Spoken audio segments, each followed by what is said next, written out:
Good evening students. बेटा आज हम पढ़ेंगे कि पाठ्य पुस्तक के मूल्यांकन के लिए क्या क्या मापदंड अपनाया जा सकता है।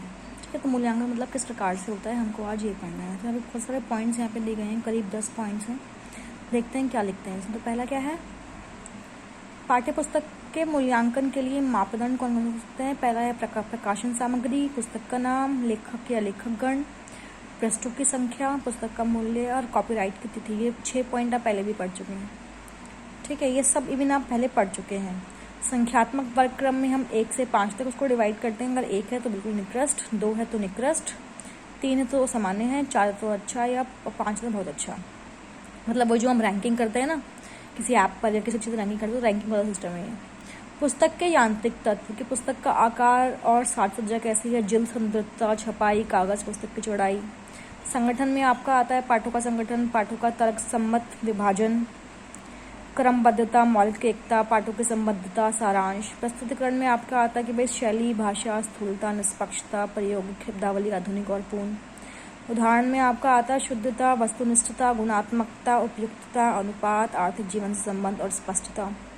मानचित्र, चार्ट और ग्राफ में आप क्या देखते हैं, शुद्धता कितनी है, स्थूलता, आकार, अनुपात, महत्व, उपयुक्तता, संख्या।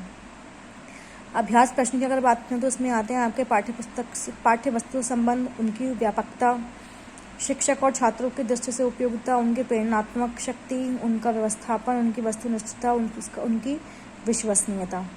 संदर्भ और विशेष अध्ययन योग्य पुस्तक में क्या आता है आपका, व्यवहारिकता, शिक्षक की दृष्टि से महत्व, छात्रों की दृष्टि से महत्व, विषय सामग्री के प्रसार, नवीन और पूर्ण।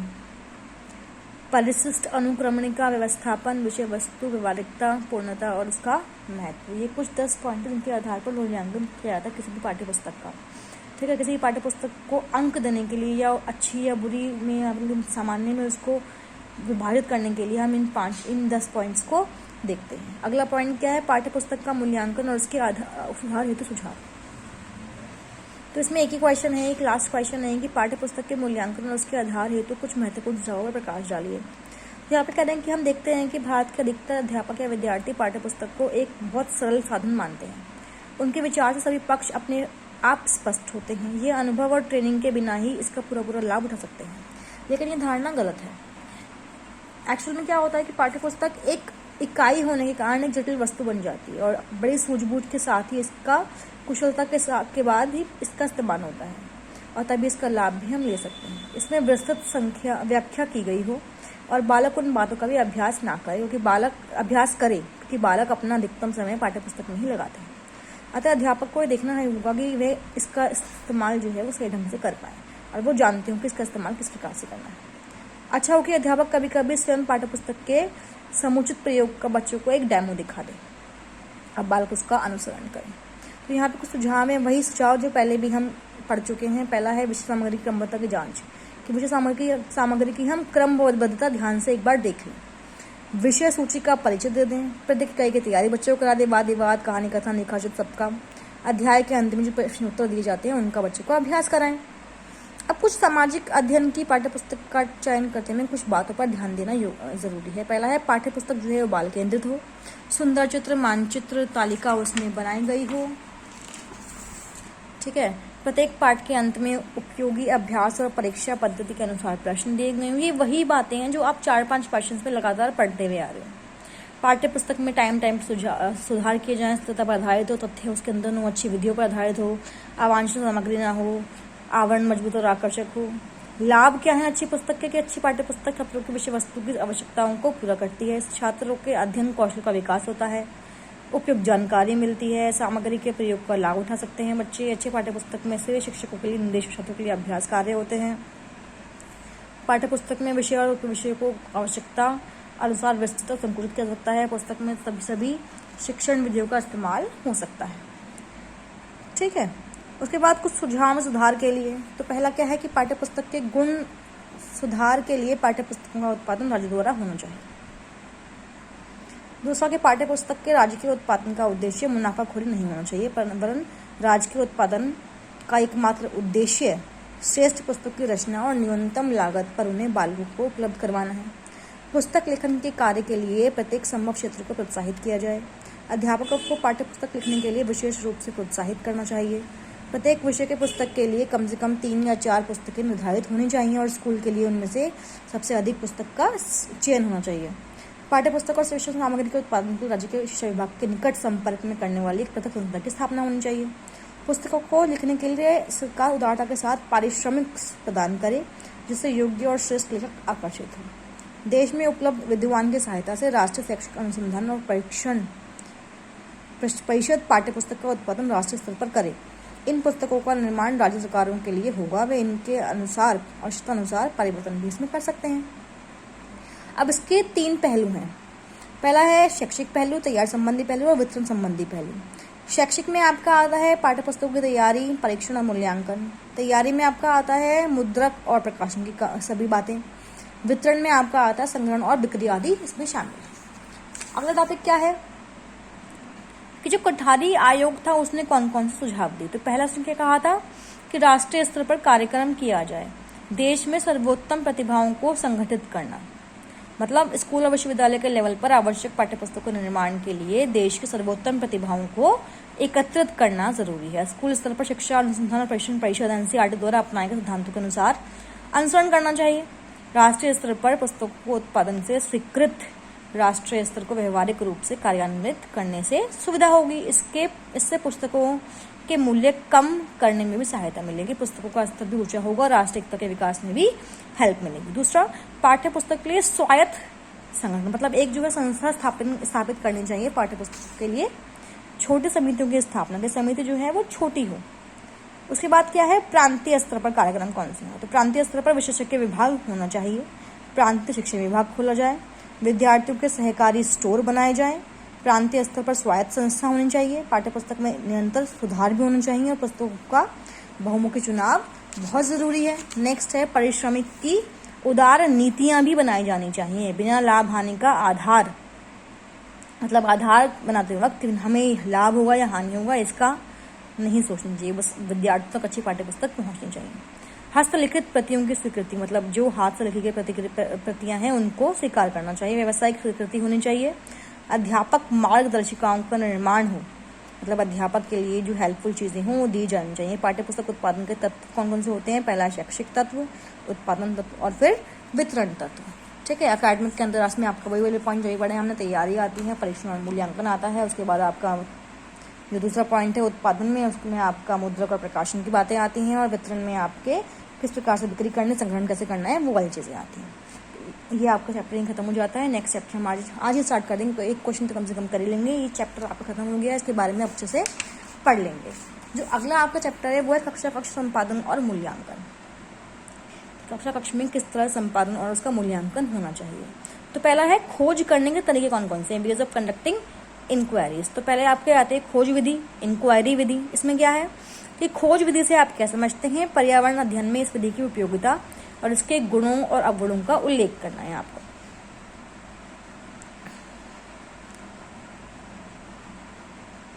देखिए क्या कह रहे हैं, तो कह रहे हैं खोज विधि का अर्थ क्या होता है कि जैसा कि इस विधि के नाम से हम पता लगा पा रहे हैं कि इस विधि के अंतर्गत छात्र और बालक अध्ययन विषय के संबंध में कोई खोज करता है, मतलब अपने आप कुछ खोजने की कोशिश करता है। मतलब इस विधि में बालक एक खोजी की भूमिका निभाता है, मतलब एक रिसर्चर है वो, और अध्यापक बालक या छात्र को अभिप्रेरित करता है। इस विधि को व्यवस्थित रूप प्रदान करने का श्रेय प्रोफेसर आर्मस्ट्रॉन्ग को जाता है। इस विधि की उपयोगिता के संबंध में उन्होंने कहा कि बालकों को जहां तक संभव हो सके कम से कम बतलाया जाए और उसे स्वयं खोज करने के लिए अधिक से अधिक प्रेरित किया जाए। खोज विधि पर्यावरण अध्ययन की एक महत्वपूर्ण विधि है, क्योंकि यह विधि बालकों की खोज प्रवृत्ति को बढ़ाती है। ठीक है, और साथ छात्रों में वैज्ञानिक और विवेचनात्मक दृष्टिकोण का निर्माण भी करती है। अब उद्देश्य क्या है खोज विधि के, तो इसका मुख्य उद्देश्य छात्रों में वैज्ञानिक और खोजी प्रवृत्ति का विकास करना है और छात्रों में विवेचनात्मक दृष्टिकोण का निर्माण करना है।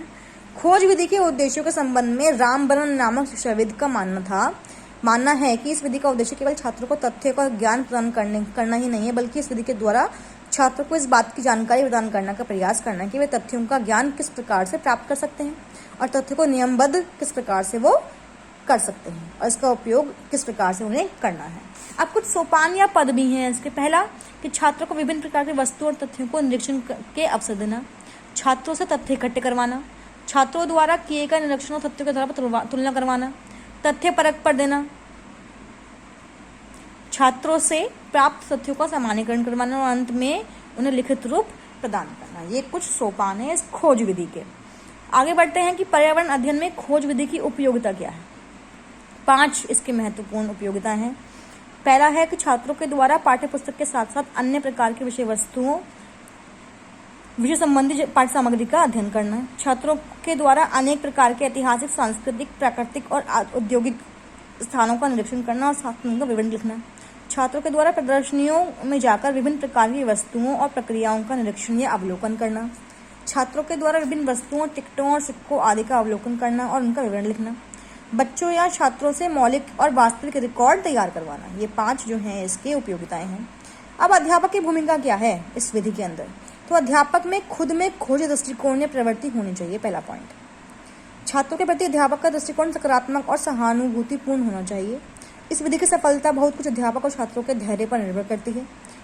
अध्यापक को मार्गदर्शन कला में पारंगत होना चाहिए। अध्यापक को अपने विषय और उसके साथ विषय से संबंधी अन्य तत्वों या कारकों से संबंधित ज्ञान उचित मात्रा में होना चाहिए। खोज किए जाने वाले विषय या प्रकरण छात्रों की योग्यताओं, कुशलताओं, आयु और उसकी रुचि के अनुसार भी होना चाहिए। अब क्या गुण है और क्या विशेषताएं हैं इस खोज विधि की? तो पहला है, इस विधि के प्रयोग से बच्चों में पारस्परिक सहयोग की भावना विकसित होती है और बच्चों में मेहनत करने की आदत का विकास होता है। खोज विधि से बच्चों में अनुशासन में रहने की भावना का निर्माण होगा। इस विधि के द्वारा बच्चों में वैज्ञानिक और विवेचनात्मक दृष्टिकोण विकसित होगा। इस विधि का प्रयोग करने से छात्र क्रियाशील बनते हैं और साथ ही यह विधि बच्चों को स्वयं सीखने के लिए प्रेरित या उत्साहित करती है। इसके माध्यम से छात्र के द्वारा जो कुछ भी सीखा जाता है वह अधिक तार्किक, स्पष्ट और स्थायी प्रकार का होता है। इसके अंतर्गत खोज कार्य के द्वारा स्वयं अपने आप को भावी, वास्तविक या यथार्थ जीवन के लिए तैयार करते हैं। इस विधि के द्वारा उनके द्वारा प्राप्त किए गए अनुभव उनके आगे के जीवन में बहुत काम आते हैं और सहायक सिद्ध होते हैं। खोज विधि के द्वारा छात्रों को अपनी योजना बनाना और कार्यक्रम को आयोजित करने का तरीका या ढंग आ जाता है। इस विधि के द्वारा छात्रों को किसी भी कार्य को व्यवस्थित और क्रमबद्ध ढंग से करने की आदत विकसित हो जाती है। इस विधि के द्वारा बच्चों में मौलिकता का विकास होता है। इस विधि के माध्यम से अध्यापकों और छात्रों के पारस्परिक संबंधों में मधुरता भी आती है। इस विधि के द्वारा छात्रों की खोजी प्रवृत्ति में भी वृद्धि होती है। तो ये 11 जो हैं ये इसके गुण थे।